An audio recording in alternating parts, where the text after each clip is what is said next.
যে এই নির্বাচনটা শুধু জাতীয় সংসদ নির্বাচন নয়, সাথে গণভোট হবে, জুলাই সনদের উপরে গণভোট হবে। অতএব গণভোটের বিষয়টা কিন্তু আজকে আলোচনায় তেমন একটা নেই এবং নির্বাচন কমিশন এটা ওইভাবে ফোকাস করছে না।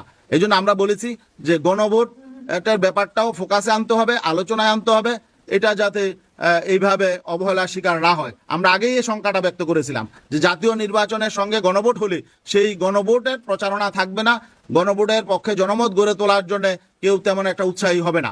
আজকে আমরা দেখছি পরিণতি কিন্তু সেদিকেই যাচ্ছে, গণভোটের কথা মানুষ ভুলেই যাচ্ছে, নির্বাচন কমিশনের সেভাবে তৎপর না।